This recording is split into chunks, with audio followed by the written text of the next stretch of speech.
বর্তমানে নেগোসিয়েশন বাণিজ্যের জেরে অশান্ত কৈলাসহর। দুদিন আগেই প্রায় খুনোখুনি অবস্থা হয়েছিল গোলধারপুর এলাকায়।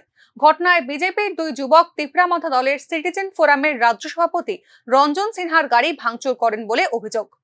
এরপর কৈলাসহর থানার ওসির কাছে বিষয়টি জানিয়েছিলেন রঞ্জন সিনহা। তবে পুলিশ অভিযুক্তদের বিরুদ্ধে কোনো পদক্ষেপ নেয়নি বলেই অভিযোগ।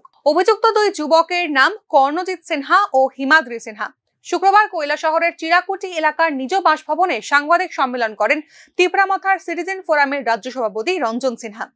সাংবাদিক সম্মেলনে তিনি ছাড়াও উপস্থিত ছিলেন সিটিজেন ফোরামের ঊনকোটি জেলা কমিটির সভাপতি রতনমণি সিনহা।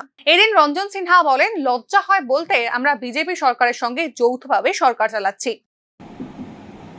তাকে গ্রেপ্তার না করে তাকে পাহারা দিয়ে রাখা হয়েছে। এখানে 30-40 জন সিআরপি তার বাড়ির গেটে দাঁড়িয়ে পাহারা দিচ্ছে কালকে থেকে। গভর্নমেন্টের টাকার অপচয়। যাকে গ্রেপ্তার করা দরকার, সরকার তাকে সিকিউরিটি দিয়ে তাকে বাঁচিয়ে রেখেছে। এটা করেছে আমরা ভয় পাওয়ার দরকার। আর যারা এটা করেছে, যারা মারপিট করেছে, তাদেরকে সরকার সিকিউরিটি দেয়। এই ত্রিপুরা রাজ্যে এই জিনিসটাও আজকে আমরা দেখলাম। এবং কেস রেজিস্টার করা হয়েছে। আমরা কেস রেজিস্টার করার অনেক পরে তারা কাগজ পাঠিয়েছে, কিন্তু সেখানে দেখা গেছে কি তাদের কেসটা আগে রেজিস্টার হয়েছে, আমাদের কেসটা পরে রেজিস্টার হয়েছে।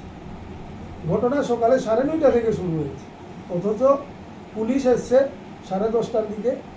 অথচ রেজিস্টারে কি লেখা আছে যে আমাদের কেসটা নাকি আমরা তাদের পরে পুট আপ করেছি, তারা আমাদের আগে পুট আপ করেছে। এইরকম যদি হয় তাহলে যে সরকারে যারা আছে, যে দল সরকার চালাচ্ছে, তারা ছাড়া যারা বাকি দল আছে, বাকি জনসাধারণ আছে, তারা কি করবে? এখন দেখার ঘটনার মোড় কোন দিকে যায়। কৈলাসহর থেকে দেবাশিস দত্তের রিপোর্ট, নিউজ নাও।